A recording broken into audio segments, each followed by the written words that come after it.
날씨에 뭐 휴가철이고 이런데 하나님께서 선교사님들 중국에서 불러주시고 또 우리 우크라이나에서 오늘 또 이렇게 선교하시는 두 분 또 선교사님 또 오셨습니다. 그리고 또 우리 최연소 교수님하고 저 따님 또 우리 가족들 친지들 또 오셨습니다. 그래서 저는 그냥 영광이라 생각하고 세계가 우리 교회로 오고 있구나, 그 자체가 그냥 은혜고 감사했어요.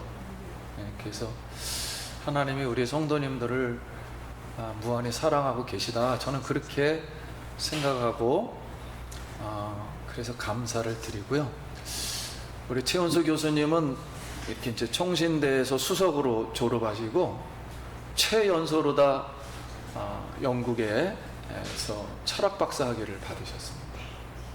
그리고 이제 그 창세기 1장서부터 10장에 있는 노아를 중심으로 한 그 아르메니아 조지아 연구소, 우리나라에는 그것을 잘 아는 사람도 없고 또 학문적으로 그걸 연구한 사람도 별로 없고요. 굉장히 용감하고 최초라고 붙일 수 있을 만큼 굉장히 학문적으로 그거를 많이 한 분이십니다.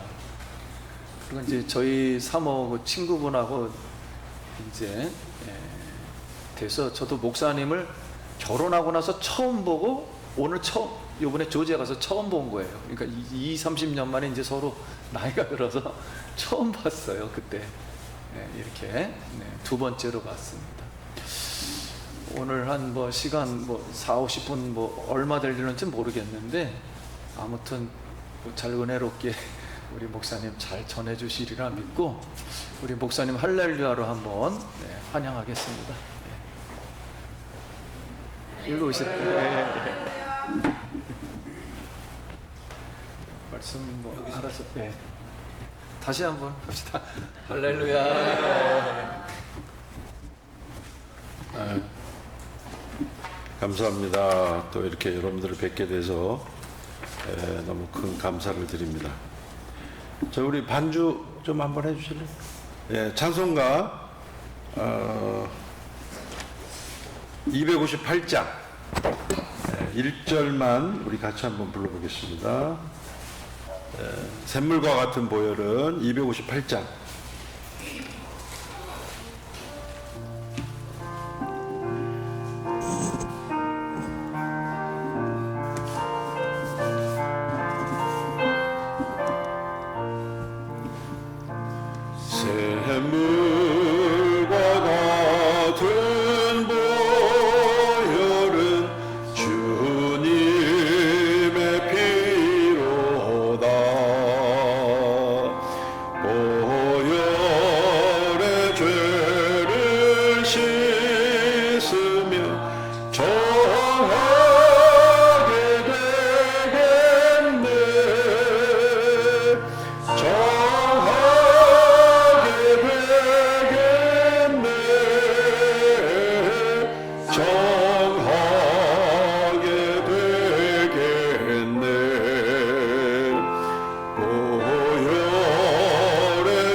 말씀 한 절 같이 읽겠습니다.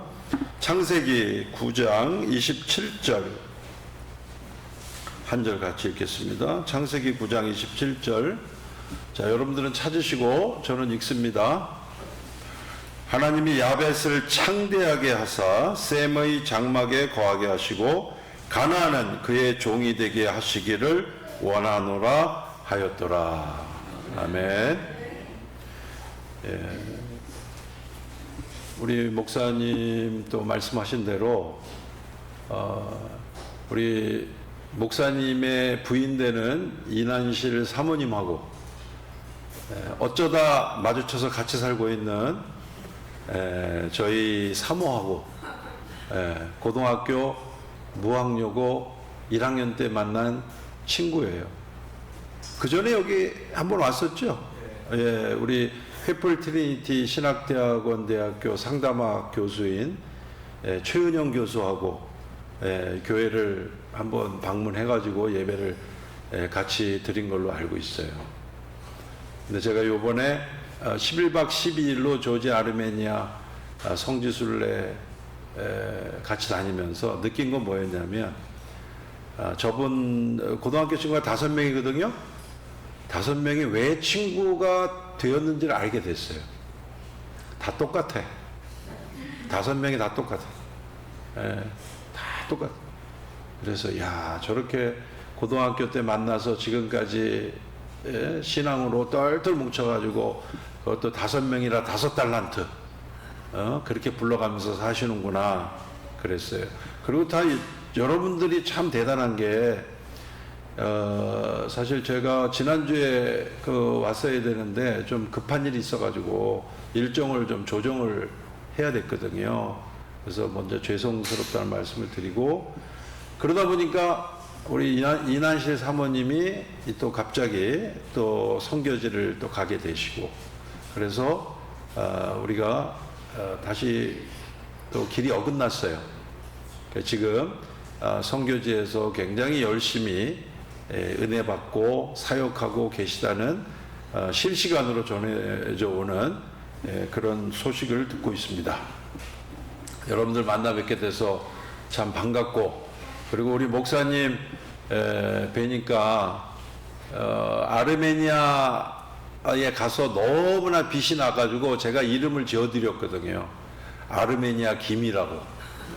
목사님의 별칭이 아르메니아 김이고, 그 다음에 요즘 아르메니아가 굉장히 세간의 주목을 받고 있는데, 본인 이름을 아르메니아로 짓고 싶다라고 하는 사람들이 많아요. 그래서 내가 안 된다고 그랬어요. 여기 성남에 가면 예수 기쁨교회 김호식 목사님이 아르메니아 김이기 때문에 이미 저작권법 위반이다. 그래서 안 된다고. 그래서 여러분들의 목사님께 제가 아르메니아라고 하는 그 별칭을 지어드릴 정도로 아르메니아에 대해서 또 그만큼 감동도 있으시고 또 은혜도 많이 또 받으시고 또 그 부분에 대해 굉장히 조예가 또 깊으시고 해서 또 이렇게 아르메니아 김 목사님 교회에 와서 우리가 함께 말씀을 나누게 돼서 너무 감사합니다. 이 샘물과 같은 보혈은이라고 하는 찬양을 저와 여러분들이 불렀는데요. 이 찬양을 작사한 사람이 윌리엄 쿠퍼라는 사람이에요. 이 사람은 우울증으로 인생의 상당 부분을 고통 속에 지내던 사람이고, 그 우울증으로 말미암아서 자살 시도를 여러 번 했던 사람이에요. 그가 그 우울증과 그리고 인생의 극단적인 선택을 할 수밖에 없는 인생의 어두움을 어떻게 벗어나게 되었는가, 이 찬양의 가사에 그대로 다 들어있어요. 샘물과 같은 보혈. 주 예수 그리스도의 보혈이 아니고는 인생의 탈출구가 없어요. 그거를 깨달은 거예요. 세상에 아무리 힘들고 어렵다고 하더라도, 특별히 우리 한국교회가 지금 120여 년 지내고 있잖아요. 맨날 어렵다고 그러죠. 그런데 복음의 초창기보다 어렵진 않고, 6.25 때보다 어렵지 않고, 6.25 직후보다 어렵지 않아요. 그러니까 괜히 죽는 소리 할 필요도 없어. 왜냐하면 우리 한국교회의 역사만 놓고 보더라도 우리가 최악이 아닙니다. 그렇기 때문에 너무 힘들다고 주변의 말에 귀 기울 필요도 없어요. 우리에게는 누가 있습니까? 예수 그리스도. 그리고 예수 그리스도의 보혈의 능력이면 세상에 불가능한 것이 없다. 그 믿음으로 우리가 살아야 되고요. 제가 왜 윌리엄 쿠퍼의 찬양을 먼저 불렀냐면, 윌리엄 쿠퍼가 온리라고 하는 잉글랜드의 영국의 조그마한 시골 도시의 시골 마을이죠. 거기서 살았는데, 윌리엄 쿠퍼의 담임 목사님이 누구였냐면, 나 같은 죄인 살리신, 어메이징 그레이스라고 하는 나 같은 죄인 살리신을 작사하신 존 뉴턴 목사님이 그 교회 담임 목사님이었어요. 그래서 존 뉴턴 목사님과 함께 신앙생활을 하면서 그가 십자가의 보혈, 주님의 보혈의 은혜를 깨닫고 이 찬양을 지으면서 그 긴 어두움의 터널을 벗어나서 인생의 햇빛을 보게 되었다 하는 거예요. 그 조그만 동네 시골 교회에서 담임 목사님과 그 다음에 성도로 만났던 이 두 사람이 샘물과 같은 보혈이 먼저 만들어집니다. 약 한 6, 7년 먼저 샘물과 같은 보혈 찬양이 나오고요.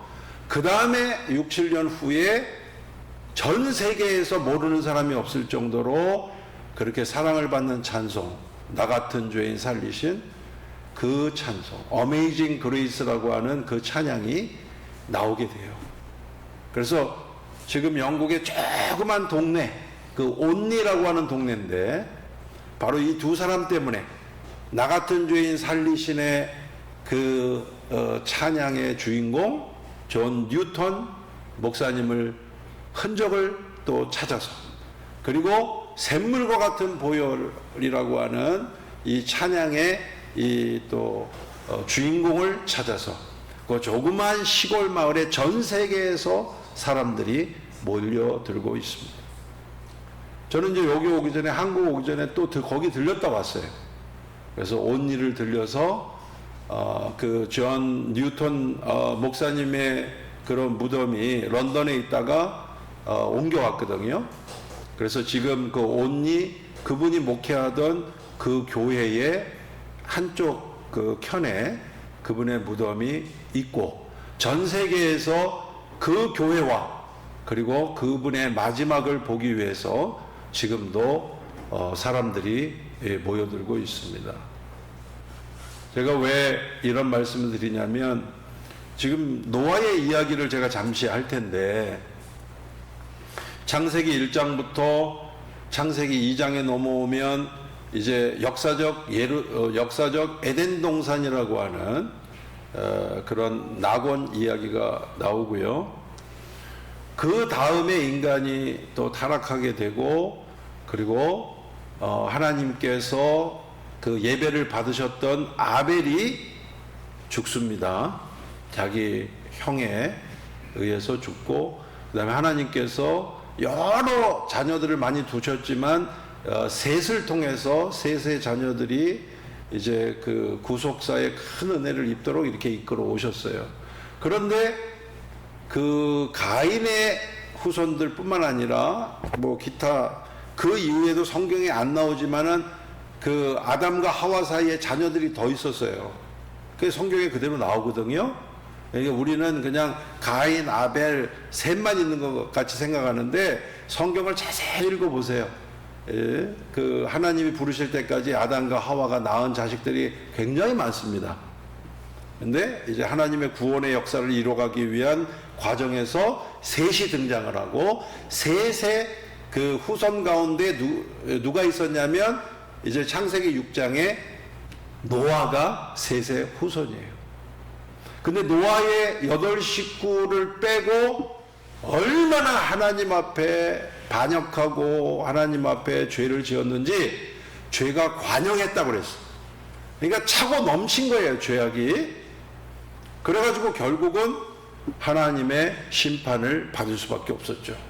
그래서 120여 년 동안 노아의 방주를 짓게 하시고, 그 8명과 특별히 하나님께서 종류별로 또 살려두실 짐승들까지 해서 그렇게 이제 대홍수의 심판 가운데서 살아나게 됩니다. 바로 셋의 후손 중에 노아의 가족들이 있었죠. 자, 이런 모습들을 보면서 우리가 오늘 제가 여러분들 대신에 대독했던 창세기 9장 27절의 이 말씀을 중심으로 제가 여러분들과 은혜를 나눌 텐데, 자, 이제 40주야를 비가 쏟아졌어요. 여러분들 요번에 한국에 와보니까 뭐 그냥 국지성 호우가 잠시 내려가지고 뭐 지하도가 잠겨가지고 또 몇 명이 죽었다 그러고, 또 갑자기 또 호남 지방에 비가 내려가지고 또 산사태가 나가지고 또 사람들이 또 이렇게. 여러분, 잠시 내린 비 가지고 지금 이런 일이 벌어지는데 40주야 동안 비가 끝이지 않고 부었다고 한번 생각을 해보세요. 그 당시에는 이 땅에서 샘의 근원이 터졌다고 그랬고, 우리의 하늘이 아니라 그 당시에 이 하늘의 궁창이라고 하는 또 다른 물이 있었어요.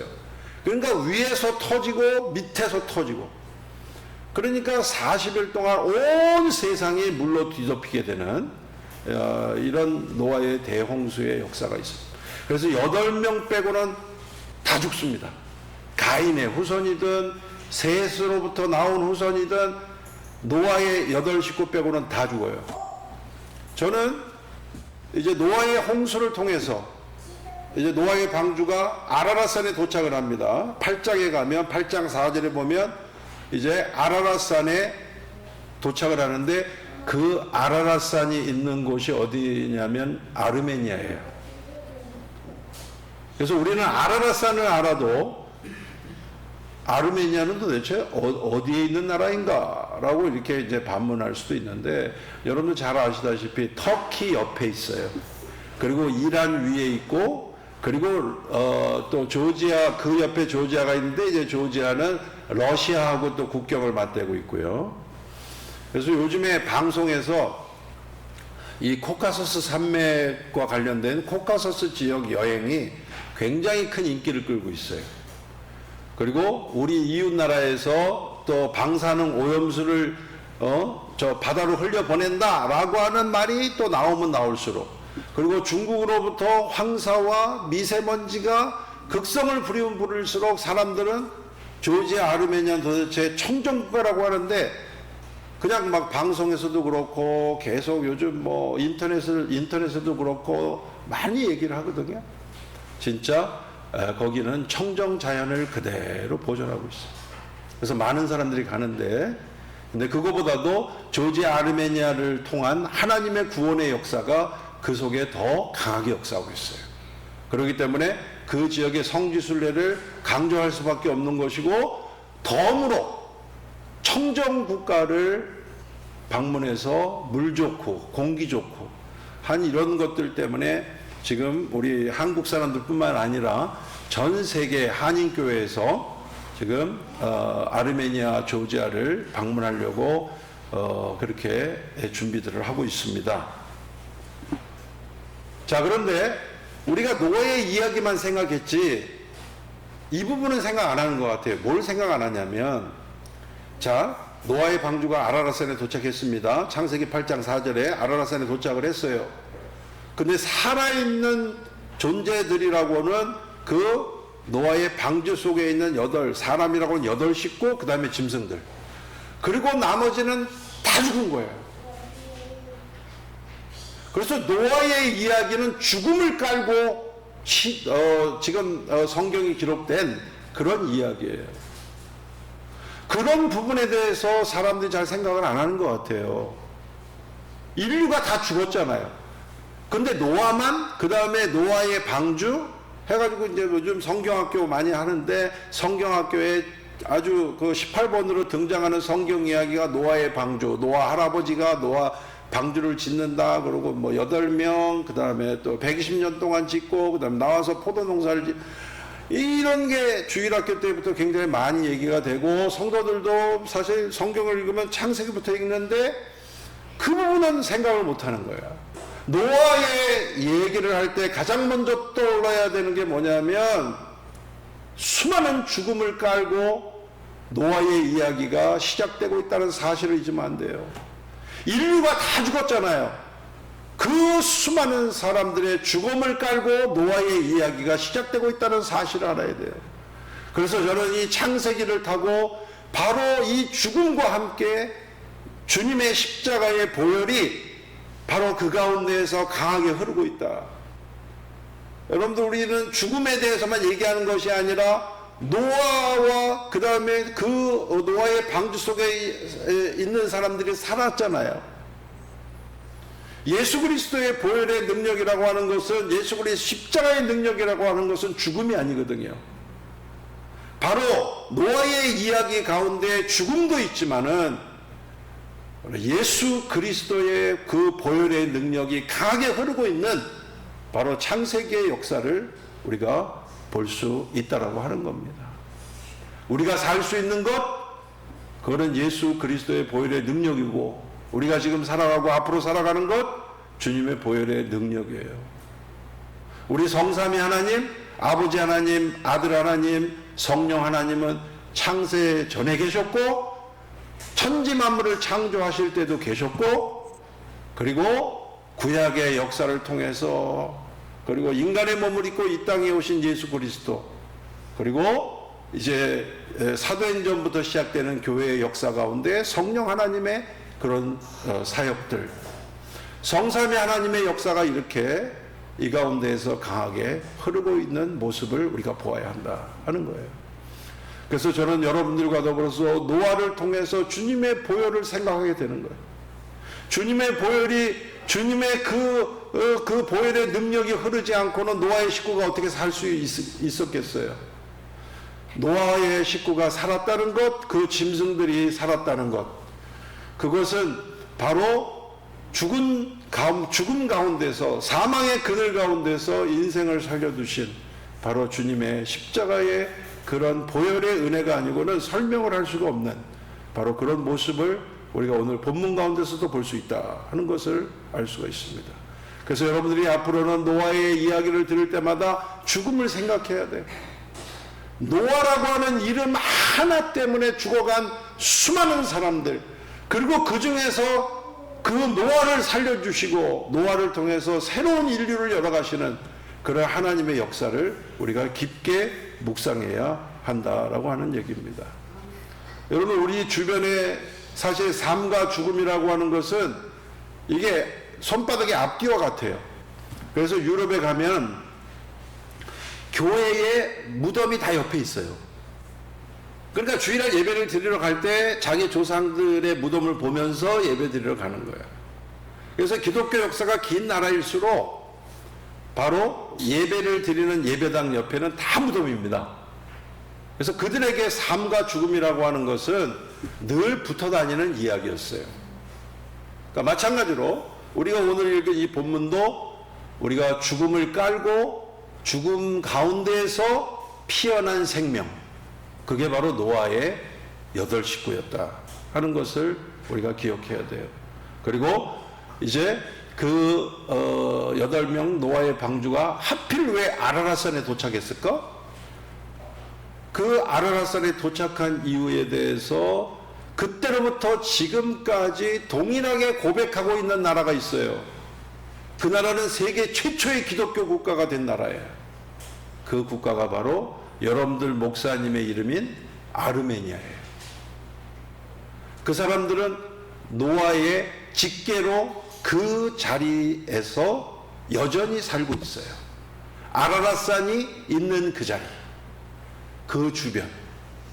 그래서 수천 년 역사를 거치면서 그 자리를 떠나지 않고 살아오고 있는 사람들이 아르메니아 사람들, 그리고 그 옆 나라 이제 조지아. 그런데 이 두 나라가 세계 최초의 기독교 국가가 아르메니아고 세계 두 번째 기독교 국가가 바로 옆에 있는 조지아예요. 그러면 여기에는 무슨 이유가 있을 거 아니에요. 우리가 잘 이름도 생소한 이런 나라들이 어떻게 2000년 교회 역사 가운데 가장 먼저 등장하는 세계 최초, 세계 두 번째 이렇게 기독교 국가가 될 수 있었을까?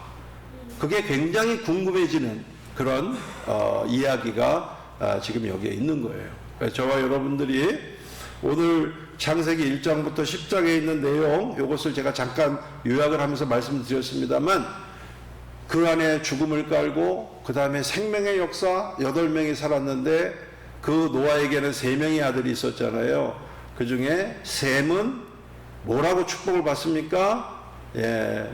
여호와 하나님이 셈의 하나님이 되겠다라고 하는 굉장히 종교적이고 신앙적인 축복을 받아요. 셈이. 그 다음에 야벳은 무슨 복을 받느냐? 우리가 오늘 본문을 읽은 대로 창대케 한다. 그 다음에 야벳은 셈의 장막에 거한다. 그리고 또 함과 가나안은 야벳의 노예 종이 된다라고 하는 세 가지 축복을 받거든요. 그러면 이 축복이 어떻게 이루어져 왔는가가 바로 이제 창세기 10장에 등장을 합니다. 그래서 야벳의 그 아들들이 등장을 하는데요. 야벳의 그 아들 가운데 첫째가 고멜이고, 그 다음에 고멜의 아들이 아스그나스라고 하는 사람이에요. 그게 이제 창세기 10장을 이제 열국의 모든 나라들의 그런 테이블이다라고 해서 모든 민족이 대홍수 이후에 어떻게 전 세계로 이렇게 그 이동을 해가지고 자리를 잡았는가라고 하는 힌트를 주는 것이 창세기 10장이거든요. 그런데 우리가 또 여기서 굉장히 주목해서 봐야 될 것이 노아의 아들 가운데 야벳이에요. 야벳. 이 야벳의 직계들은 아라랏산을 떠나지 않고 그 주변으로 점차적으로 인구가 늘어나니까 이렇게 확산돼 나가면서 굉장히 넓은 그런 지정학적인 그런 그 땅들을 차지하면서 그렇게 살아오고 있었거든요. 근데 바로 이 사람들, 그 노아의 직계로 살아오고 있는 이 야벳의 후예들이 믿는 것이 무엇인가? 그때로부터 왜 하나님께서 하필이면 아라랏산의 그 방주를, 아르메니아 땅인 아라랏산의 방주를 도착하게 하셨을까? 그 사람들의 믿음은, 수천 년 동안 변함없는 그 사람들의 믿음은 역사적 에덴 동산이 아라랏산 주변에 있었기 때문이다 라고, 그렇게 아르메니아 사람들은 수천 년 동안 변함없이 고백하고 있어요. 그리고 많은 성경학자들이 또 얘기를 합니다.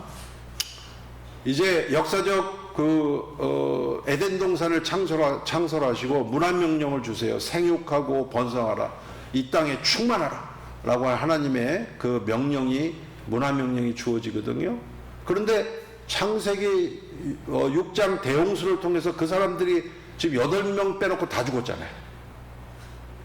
그리고 아라랏산에 딱 도착을 했는데, 아라랏산에 도착해서 문을 열고 나와서 이제 하나님께 예배를 드린 노아의 식구들에게 똑같은 말을 하십니다. 생육하고 번성하라. 그래서 많은 성경학자들이 이것을 에덴 동산과 아라랏을 이게 같은 위치에 두고 하나님께서 이렇게 말씀하고 계신다라고 그렇게 해석을 해왔어요. 구약의 학자들이. 그리고 더 나아가서 세계 최초의 기독교 국가이면서 지금까지도 온갖 순환과 역경 속에서도 기독교 신앙을 지키며 지금도 꿋꿋하게 자기의 자리를 지키고 있는 아르메니아 사람들은 에덴 동산은 어디냐? 아르메니아. 그럼 아라랏산은 아르메니아. 이렇게 고백을 한다는 거예요. 그래서 저는 그 아르메니아 사람들의 고백을 저는 존중하고 있어요. 그 사람들이 노아 이후에 지금까지 에덴 동산 아르메니아, 아라랏산 아르메니아, 이렇게 고백하고 있는 것이, 이것이 우연이 아니고 억지가 아니고 하나님의 인도하신 가운데서 지금까지 고백되어지는 그들의 민족적인 그런 고백이고 신앙이다 하는 거예요. 저는 이제 한 40년 이제 교회 역사를 연구를 해왔어요. 한국에서 또는 미국에서 기회 주어지는 대로 제가 세계 곳곳에서 신학교들 교회 역사를 이렇게 강의해 온 지 근 40년 가까이 돼가고 있거든요. 저는 교회에 관심이 많아요. 그래서 우리 김호식 목사님 교회를 딱 오는데 그냥 이렇게 계단을 타고 내려오는데 마음이 너무 기뻤어요, 솔직히. 예, 너무 시원했어, 계단이. 그리고 또 교회당에 딱 들어왔는데 굉장히 제 마음이 좋았습니다. 물론 이제 이것을 이난실 사모님이 보고 또 저희 집사람이 보기 때문에 제가 그냥 그분들 좋으라고 이렇게 립 서비스 하는 건 아니에요. 그러나 이 교회가 벌써 이제 저도 우리 한국 교회뿐만 아니라 전 세계에 있는 교회 거의 안 가본 교회가 없거든요. 그러면 교회당을 가보면 영적인 기운이 팍 느껴집니다. 그런데 절대로 거짓말 안 해. 제가 이런 말을 하면 이건 사실이고 그게 안 느껴지면 아예 말을 안 해요. 아마 이 화면을 어떤 교회에서 보면은 저 양반 우리 교회 와서는 저 양반 저렇게 얘기 안 했는데 영적인 기운이 별로 안 느껴져서 안 했구나 이렇게 느낄 거라고. 여러분, 저는 교회에 대해서 관심이 참 많아요. 우리가 보혈의 찬송을 불렀지만 결국 주님의 피로 값주고 사신 이 교회, 이 땅에 있는 교회는 위대합니다. 믿습니까? 아멘 소리가 좀 작아요. 믿습니까? 네, 그렇게 하셔야지. 그래야 좀 잠도 좀 깨고. 지금 식사하시고 지금 되게 식곤증 때문에 힘들어 하실 때잖아요. 그러니까 아멘을 크게 하시면서 졸음도 내쫓고 은혜도 받고 그게 일거양득인 줄 믿습니다.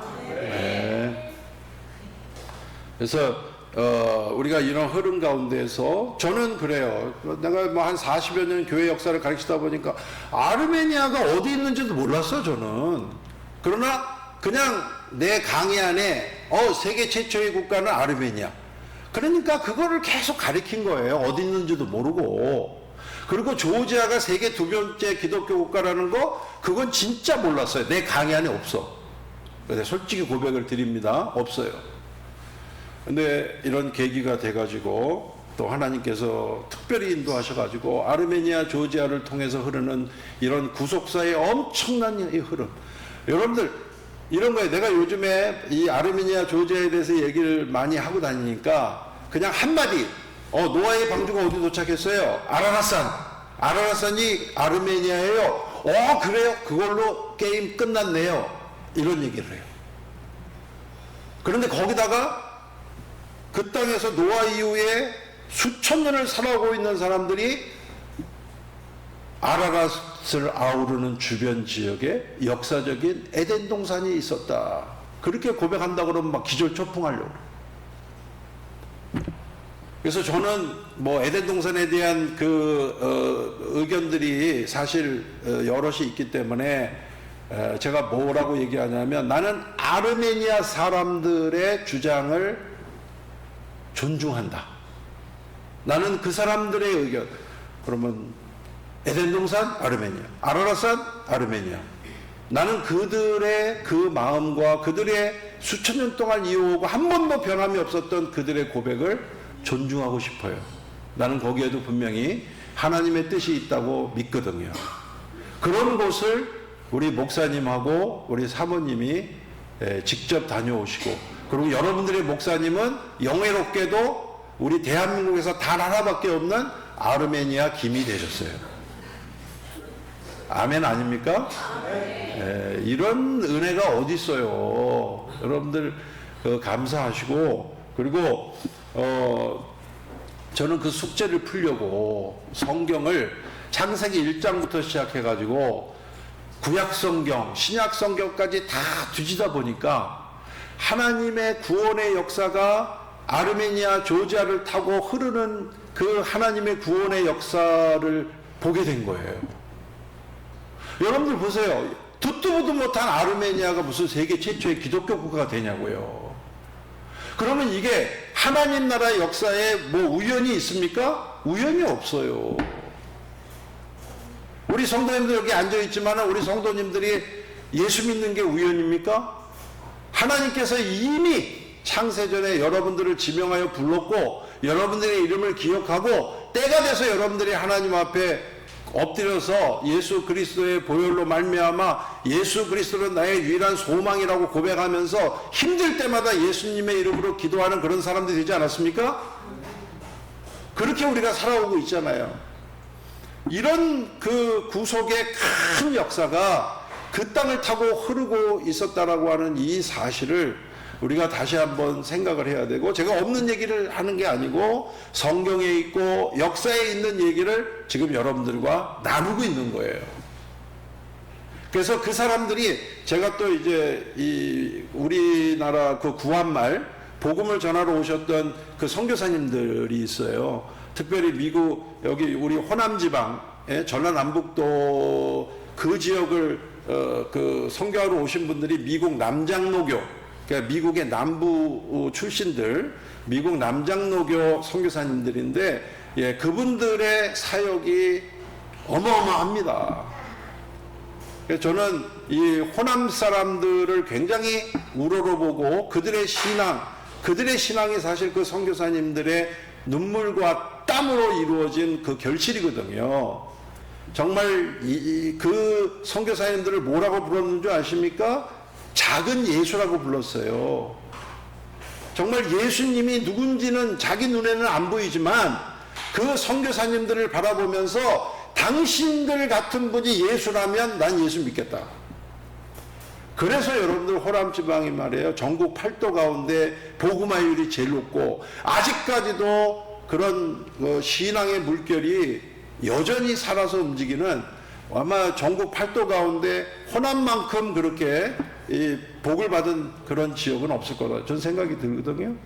그때 복음을 전하러 오셨던 분들이 전부 백인인데, 그 백인들의 역사를 뒤로 이렇게 가다 보면 이 아르메니아 조지아의 후예들인 야벳의 후예들이에요.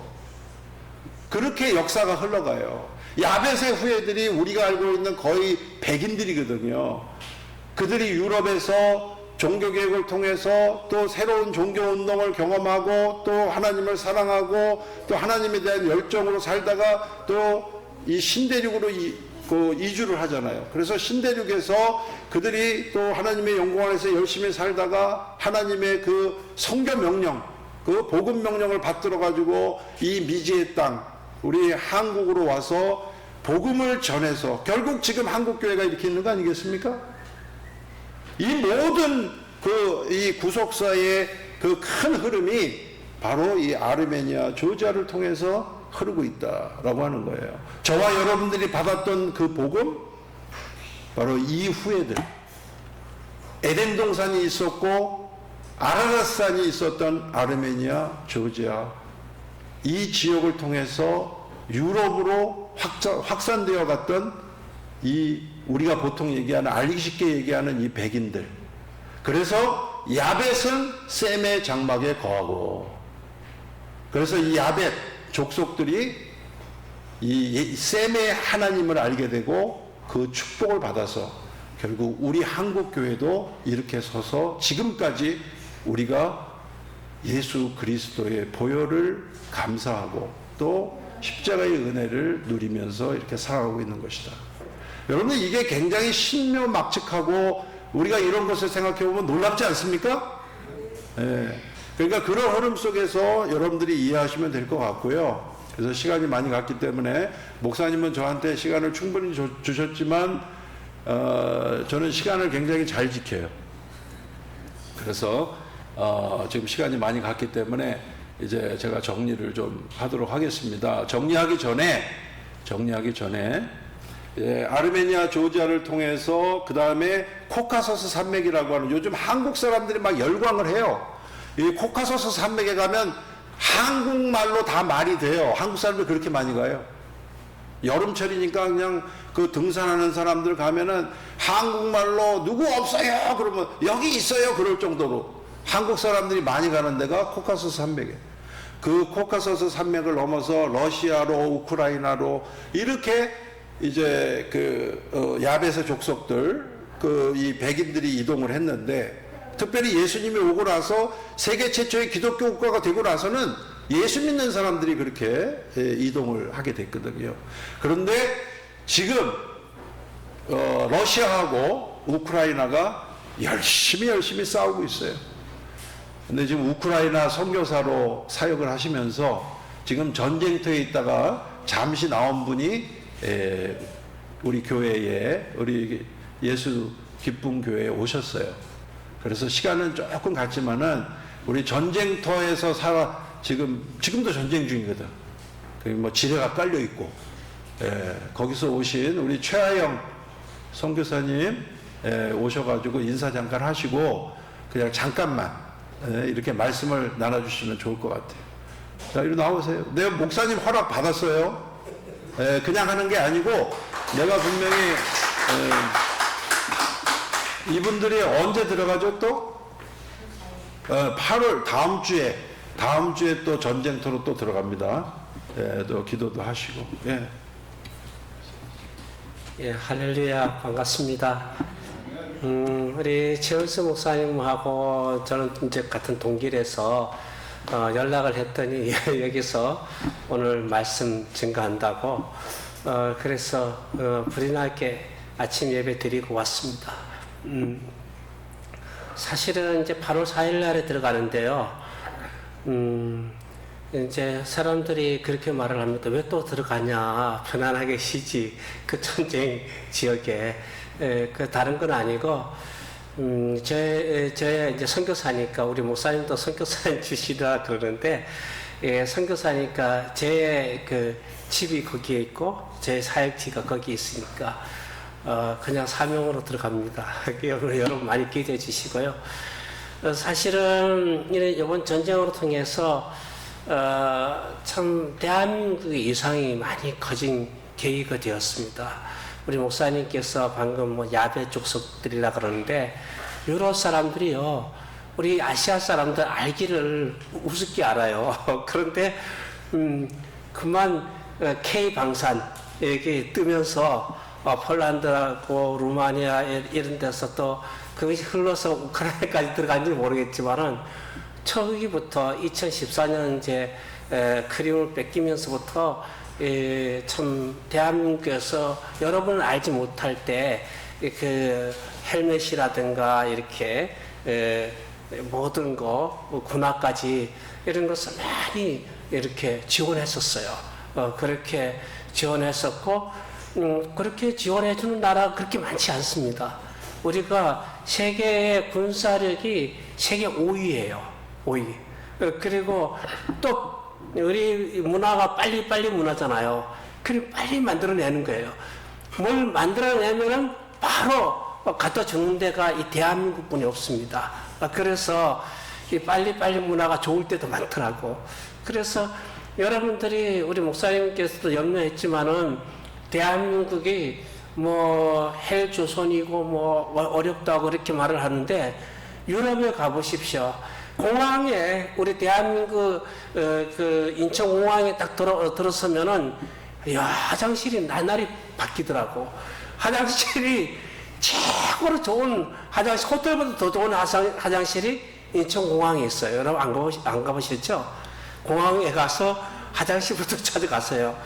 그런 화장실이 저는 못 본 것 같습니다. 비대에다가 뭐 비대에 저리 가라고 진짜 너무너무 좋은 화장실. 그리고 문화가 얼마나 잘 돼 있습니까? 질서가 정연하고 밤 24시간 대한민국에 24시간 살 수 있잖아요.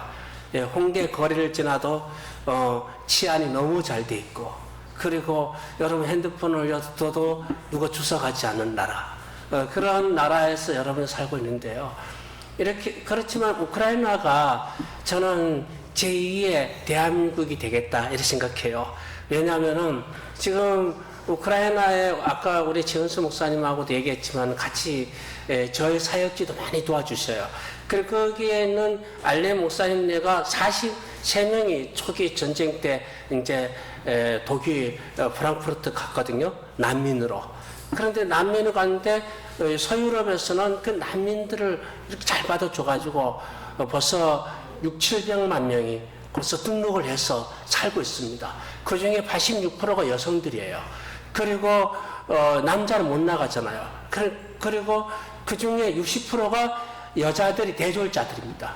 그러니까 자신감 있고 그 유럽에 가서 살 수 있는 그러한 여자들이 가서 살기 때문에 그런데 그 중에서 3%가 우리 개신교예요. 85%가 65%가 종교인데 요즘에는 종교를 안 가려고 해요. 왜냐하면 러시아 거라고. 그래서 러시아 말도 이제 안 하고 그리고 종교에도 안 들어가고 그래서 개신교가 막 부흥이 되는 거예요. 그리고 유럽에 간 개신교 성도들은 거기에 지금 유럽이 이게 그거 복음화율이 3%도 안 됩니다. 그래서 그것도 할머니 할아버지들만 있으니까 그분들 돌아가시면 이 예배당이 다 그냥 그 카페가 되는 거예요. 카페, 레스토랑이 되고 그리고 이슬람 사원도 되고 그렇게 되는데 이게 우크라이나 사람들이 들어가가지고 이게 복음이 불씨가 되는 거예요. 그리고 우크라이나 남아있는 사람들도 전쟁 끝나면은 그들을 통해서 영적으로 다시 한번 일으킬 수 있고 심령이 가난해졌잖아요. 6.25를 겪었던 우리 사람들이 심령이 가난해지고 부흥을 맞이했잖아요. 마찬가지로 제2의 우크라이나를 하나님께서 쓰실 줄 믿습니다. 이 전쟁에 끝나고 뭐 이런 거는 진짜 중요하지 않아요. 우크라이나 사람들은 이번 기회에 제정 러시아 때부터 19세기부터 계속 예속당했잖아요. 그리고 1991년도에도 예속을 당해왔어요. 경제를 그리고 정치적으로도 러시아가 꽉 쥐고 있었어요. 그런데 이번 전쟁을 통해서 진짜 안중근 같은 사람들이 저기서 보면 파스트고 이게 히틀러 같은 사람들이고 우크라이나 사람들 입장에서는 안중근 같은 사람들이에요. 이런 사람들이 지금 막 들고 일어나가지고 목사님 다 해서 싸우고 있습니다. 여러분 그런 걸 이해하시고 기대해 주시면 감사하겠습니다. 감사합니다. 국경을 맞대고 있는 코카스 산맥을 넘어서 러시아, 그다음에 우크라이나, 그다음에 동유럽, 중부유럽, 서유럽까지 이렇게 그 복음의 역사가 또 확장이 되고 그랬거든요. 그리고 그 사람들이 이민을 이제 미국으로 가서 미국 선교사들이 우리나라에 복음을 또 이렇게 주었고 이 모든 것이 하나님께서 나는 셈의 하나님이 되고 야벳은 셈의 장막에 거한다라고 하는 이런 신앙적인 큰 축복인 줄 믿습니다. 우리도 그런 축복 가운데 있는 구속사의 한복판에 있는 사람들인 줄 믿습니다. 그리고 우리 조지아 아르메니아 요번에 우리 성지순례를 하면서 우리 조지아가 옛날엔 그루지아였는데 그 러시아로부터 구소련으로부터 독립을 하면서 1호 선교사로 들어가셨던 선교사님이 계세요. 정정옥 선교사님이라고. 그런데 사역을 열심히 하시고 또 그렇게 하시다가 2021년 10월에 서울대학병원에서 폐 이식 수술을 했는데 극복을 못 하시고 별세하셨어요. 그래서 사실 우리 조지아 트빌리시에 한인교회도 설립하시고 또 선교적인 어떤 기초를 놓으셨던 분인데 하나님의 때가 돼서 그런지 모르지만 그러나 많은 사람들에게 참 아픔과 또 아쉬움을 또 주었던 것이 사실이고 그분이 하나의 미랄이 돼서 지금 아르메니아, 조지아 성지순례 역사가 일어나고 있다고 저는 생각을 하거든요. 네, 우리 고 정정옥 선교사님 부인 되시는 우리 곽현숙 선교사님이 여기 와 계세요. 잠깐 일어나 주시죠. 우리 격려하고 앞으로 기도하시고 위에서 우리가 하나님 나라의 같은 백성이고 그러기 때문에 여러분 성령의 인도하심 따라서 기도하시면서 우리 예수 기쁨 교회의 기도가 우리 목사님의 목회 비전 따라서 정말 전 세계의 복음화를 위해서 품고 기도하는 그런 교회가 되기를 주의 이름으로 축원합니다. 자, 우리 찬송가 마지막 하나 하고 우리 마치도록 305장 제가 아까 윌리엄 쿠퍼가 교인이었고 그 담임 목사님이 존 뉴턴이라고 말씀을 드렸잖아요. 다 마찬가지로 창세기를 통해서 흐르는 보혈의 능력, 샘물과 같은 그 보혈의 능력이 생명의 역사를 낳고 있잖아요. 그래서 우리 305장 윌리엄 쿠퍼의 담임 목사셨던 존 뉴턴의 어메이징 그레이스, 우리 이 찬양을 같이 부르겠습니다.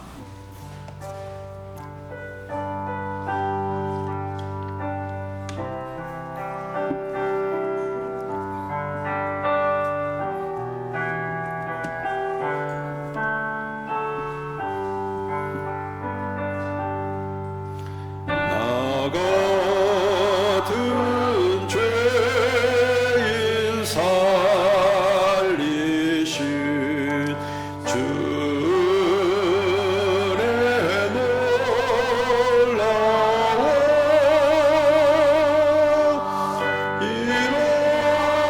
이뤘던 생명 찾았고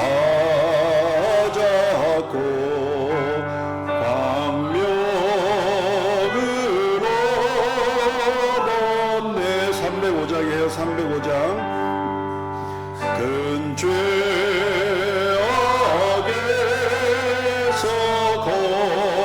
건지신 주의 고마워.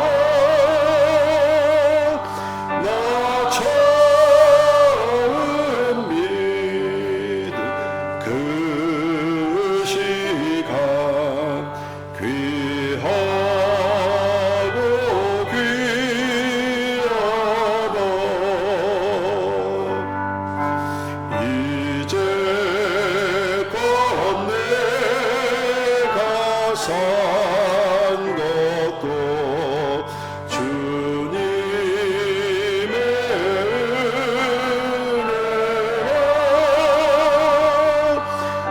또는 나를 장차 본향에 인도해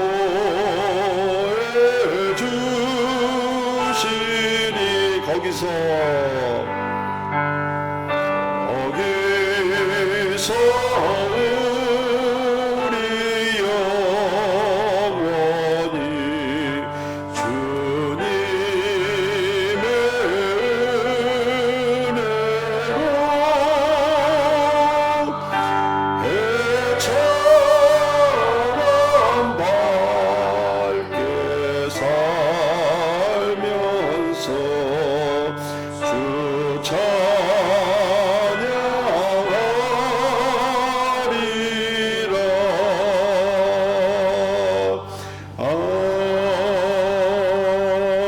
아멘. 우리 목사님 말씀 오늘도 감사드리고요. 오늘 또 우크라이나에서 또 선교하시는 우리 선교사님 감사합니다. 저는 이렇게 같이 오는 줄 몰랐어요. 그리고 우리 곽현수 선교사님도 같이 오는 줄 몰랐습니다. 저도 한 30국국 다니고 이렇게 뭐 신학교에서도 강의도 하고 그러지만 저희 교회가 하나님의 선교 공동체를 지금 확인하고 또 목사님 말한 대로 아담부터 노아 이후로부터 그 선교의 구속사의 흐름이 우리 한국뿐만 아니라 우리 교회까지 같이 연결되어서 그걸 확인하고 거기에 동참에 돼 있다는 거에 저는 그냥 감사해요. 상당히 감사하고 그걸 또 우리가 부족하지만 그걸 또 확인할 수 있어서 너무 감사합니다. 그래서 이제 원학기는 성도님들 이제 너무 생각을 좁게 하지 마시고 전 세계 할 수 있는 데까지 선교하기를 간절히 바랍니다. 그리고 제 생각 속에도 사도행전 1장 8절을 직접 들었기 때문에 저는 기도 한 방울이라도 전 세계에 가서 기도해야 되기 때문에 무조건 되고 저는 무조건 그 생각을 가지고 있어요. 무조건 아무 데나 가서 일단 한 발자국이라도 밟고 기도해야 된다. 그걸 아직도 가지고 있고, 그 다음에 평상시에도 성령의 선교의 역사가 어떻게 사람을 통해서 역사하는지 그 그걸 계속 유심히 보고 있습니다. 근데 오늘 생각지 못했던 그런 하나님의 선교의 선물이 갑자기 이곳에 임했다는 것에 저는 굉장히 감동스러워요. 제 자신이. 그래서 감사드립니다.